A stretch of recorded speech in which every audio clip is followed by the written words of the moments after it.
Praise the lord. Guntur మరియు పరిసర ప్రాంత దేవుని ప్రజలారా, మీ అందరికీ నా హృదయపూర్వక వందనాలు తెలియజేస్తున్నానండి. ప్రతి నెల మరి కల్వరి మార్గం పాల్ పృథ్వీ మినిస్ట్రీస్ నుండి పరిశుద్ధాత్మ తైలాభిషేక స్వస్థత ఆరాధన మన గుంటూరు పట్టణంలో జరగటం మీ అందరికి కూడా తెలిసిన విషయమే కదా. మరి ఈ ఆరాధనలో ఎంతో అద్భుతంగా పరిశుద్ధాత్మ దేవుడు కదులుతూ గొప్ప కార్యాలు జరిగిస్తున్నారు. మరలా ఈ ఆరాధన ఈ నెల అనగా జూలై 21వ తారీఖు మరి ఉదయకాలం 9 గంటలకు మన గుంటూరు పట్టణంలో ఉన్న వెంకటేశ్వర విజ్ఞాన మందిరంలో మరి జరగబోతుంది. ఈ ఆరాధనలో వినూత్నమైన రీతిలో పరిశుద్ధాత్మ దేవుడు కదలబోతున్నారు. బలమైన కార్యాలు, ఆశ్చర్య కార్యాలు, అద్భుత కార్యాలు పరిశుద్ధాత్మ దేవుడు జరిగించబోతున్నారు. అంత మాత్రమే కాదు, మరి శక్తివంతమైన వాక్యాన్ని పరిశుద్ధాత్మ దేవుడు ప్రతి ఒక్కరితో మాట్లాడబోతున్నారు. ఆనాడు ఆది అపోస్తల కాలంలో జరిగిన బలమైన కార్యాలు మరి జరగబోతున్నాయి కనుక మీ కుటుంబాలతో కదిలి రండి, దైవ దీవెనలు పొందుకోనండి. Praise the lord. ప్రభునందు ప్రియులైన దేవుని పిల్లలారా, మీ అందరికి కూడా గొప్ప శుభవార్త అండి. కల్వరి మార్గం గ్లోరియస్ చర్చిలో ప్రతి శనివారం ఉదయకాలం 10 గంటలకు స్వస్థత ఆరాధన జరుగుతుంది. మరి స్వస్థత విడుదల పరిచయం ఎంతో అద్భుతంగా పరిశుద్ధాత్మ దేవుడు జరిగిస్తూ వస్తున్నారు. ఇప్పటికే ఈ ఆరాధనలో మరి అనేకులు పాల్గొని, పలు ప్రాంతాల నుంచి ప్రజలు పాల్గొని మరి అనేక మంది బంధకాల్లో ఉన్నవారు విడుదల పొందుకుంటున్నారు, రోగులు స్వస్థపరచబడుతున్నారు. మరి చేతబడి మాంత్రిక శక్తులతో పిడిమబడుతున్న వారు విడుదల పొందుకుంటున్నారు. మరి శక్తివంతమైన వాక్యము ద్వారా బలపరచబడుతున్నారు, పరిశుద్ధాత్మ చేత నింపబడుతున్నారు. మీరు కూడా ఏ సమస్యలో, బాధలో ఉన్నా, బంధకాల్లో ఉన్నా మీరందరూ కూడా ఈ ఆరాధనలో పాల్గొనండి, దైవ దీవెనలు పొందుకోనండి. దేవుడు మిమ్మల్ని దీవించునుగా.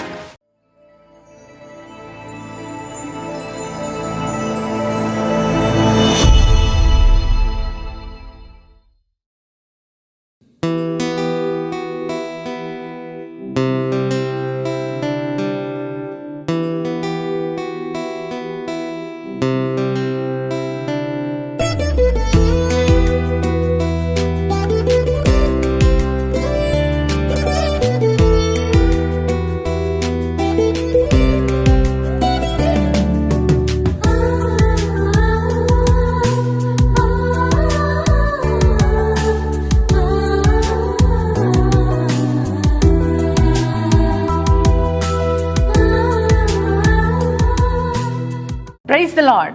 యేసుతో ప్రతిదినం అనే ఆధ్యాత్మిక కార్యక్రమానికి మిమ్మల్ని ప్రేమతో ఆహ్వానిస్తూ మీ అందరికీ నా హృదయపూర్వక వందనాలు తెలియజేస్తున్నాను. ప్రియ దేవుని బిడ్డలారా, మరి ప్రతి ఉదయం దేవుని యొక్క మాటలు మనల్ని ఎంతగానో ధైర్యపరుస్తున్నాయి, ప్రోత్సాహపరుస్తున్నాయి కదా. మరి అటువంటి గొప్ప దేవుని, మన బలపరుస్తున్న దేవాది దేవునికి మన నిత్యము ఆయన స్తుతించే వారంగా, ఆయన నామాన్ని గణపరిచే వారంగా ఉందామండి. అలాగే ఈ దినం కూడా దేవుడు శ్రేష్టమైన వాగ్దానం మన కొరకు ఇచ్చి ఉన్నారు. ఆ వాగ్దానం ఏమిటో చదువుకుందాం. లేవియా కాండము 26వ అధ్యాయము 6వ వచనం చదువుకుందాం. నేను మీకు క్షేమము కలుగజేసేదను. Praise the lord. దేవుని బిడ్డలారా, ఎంత చక్కని వాగ్దానం ప్రభు మనకిస్తున్నారు. దేవుడు అంటున్నారు, నేను మీకు క్షేమం కలుగజేస్తానని. ఈ మాటలు ఆ దినాలలో ఇశ్రాయేలు ప్రజలకు ఈ వాగ్దానం ఇస్తున్నాడు ప్రభు. ఇశ్రాయేలు ప్రజలకు ఆయన అంటున్న మాట ఏంటంటే, మరి మీరు నా కట్టడలను అనుసరించి నా ఆజ్ఞలను మీరు పాటించినట్లయితే మీరు వెళుతున్న ఆ దేశంలో నేను మీకు క్షేమం కలుగజేస్తానని ఇశ్రాయేలు ప్రజలకు దేవుడు వాగ్దానం ఇస్తున్నాడు. ప్రియ దేవుని బిడ్డలారా, అదే వాగ్దానం ఈ రోజున నీకు నాకు ప్రభు ఇస్తున్నాడు. ఆయన అంటున్నాడు, నేను మీకు క్షేమం కలుగజేస్తా. ప్రియ దేవుని బిడ్డలారా, మనం చూస్తున్నాం కదా, ఈ దినాలలో క్షేమం అనేది ఎక్కడ కనిపిస్తుందా అండి? ఎక్కడ కూడా క్షేమము కనపడని భయంకరమైన మరి పరిస్థితుల మధ్యలో ఈరోజు మనం జీవిస్తున్నాం. ప్రతి దినము భయపడుతూ, ఆందోళన చెందుతూ, మరి ఎక్కడికి వెళ్ళినా క్షేమ పరిస్థితి కనబడక ఎంతగానో కలవరపడుతూ జీవిస్తున్న దినాలు కదండి. మరి కుటుంబం నుంచి బయలుదేరి వెళ్ళిన వారు క్షేమంగా గమ్యానికి చేరని పరిస్థితి, మరలా క్షేమంగా కుటుంబానికి మరలా చేరుకొని పరిస్థితి, అటువంటి పరిస్థితులు కనిపిస్తున్నాయి కదా. ఉద్యోగాల్లో ఒక క్షేమం లేదు, ఎక్కడ వ్యాపారాల్లో క్షేమం లేదు, ఎక్కడికి వెళ్ళినా క్షేమం అనేది కనబడే పరిస్థితులు. దేవుని బిడ్డ, కానీ దేవుడు మాట్లాడుతున్నారు. మరి ఈ పరిస్థితులన్నీ చూస్తూ భయపడుతూ ఆందోళన చెందుతూ, అరే క్షేమమే కనబడట్లేదు అనని భయపడుతున్న నీతో ప్రభు అంటున్నారు. ఆయన, నువ్వు నా మాటలు వింటే, నా ఆజ్ఞలను అనుసరించి నువ్వు నడవగలిగితే, నా కట్టడలను అనుసరించగలిగితే ఆయన అన్నాడు, నేను మీకు క్షేమం కలుగజేస్తా. అక్కడ ఇశ్రాయేలు ప్రజలు ఆ దేశంలో, మీరు వెళ్తున్న దేశం అంటే ఈరోజు ప్రభు అంటున్నాడు, మీరు ఎక్కడికి వెళుతున్నారో అక్కడ నేను మీకు క్షేమాన్ని కలుగు చేస్తానని ప్రభు వాగ్దానం ఇస్తున్నారు. అవును కదా, మన క్షేమాన్ని ఇచ్చే దేవుడు యేసయ్య ఒక్కడేనండి. ఆయన ఒక్కడే మనకి క్షేమాన్ని కలుగు చేస్తాడు. ఆయన ఒక్కడే మనకు కృపను అనుగ్రహిస్తాడు. అందుకని దావీదు భక్తుడు అంటాడు, అయ్యా నీ కృప క్షేమములే నా వెంట వచ్చునని దావీదు అంటున్నాను కదా. క్షేమం కలుగు చేసేవాడు మనం ఆరాధిస్తున్న యేసయ్య ఒక్కడే. దేవుని బిడ్డలారా, నువ్వు భయపడవలసిన అవసరం లేదు.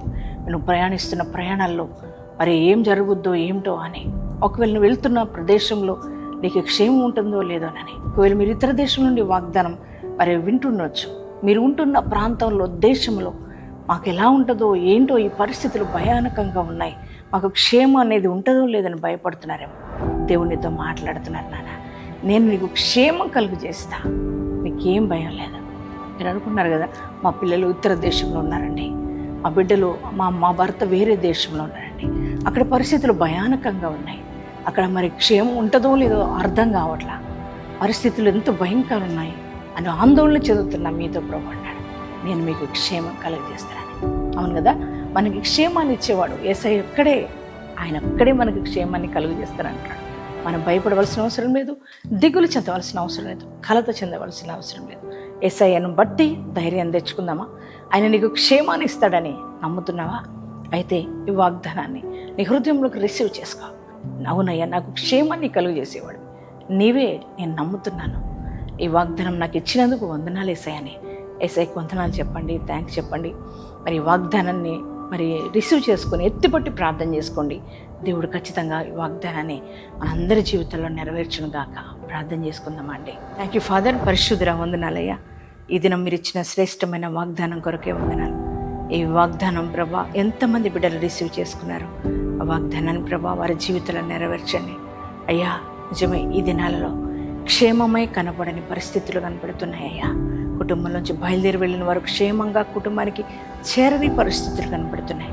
శత్రువు విజృంభించి తిరుగుతున్న దినాలు అయ్యా. ఇదిగో నేను అపవాది అయిన అయ్యా సాతాను గర్జించి సింహం వల్ల ఎవరు రింగుదునానే తిరుగుతున్నా ఈ దినాల్లో అయ్యా, ఇదిగో నాయన నేను నీకు క్షేమము కలుగజేసేదని వాగ్దానం ఇచ్చు. నీ క్షేమాన్ని ప్రతి ఒక్కరికి అనుగ్రహించమని ప్రార్థిస్తున్నాం ప్రభా. అయ్యా, ఇతర దేశంలో ప్రభా అయ్యా ఉంటున్నారు బిడ్డలు, అలాగే చదువుల నిమిత్తమై, ఉద్యోగాల నిమిత్తమై ప్రభా వేరే వేరే ప్రాంతాల్లో ఉంటూ ఉన్నారు తండ్రి.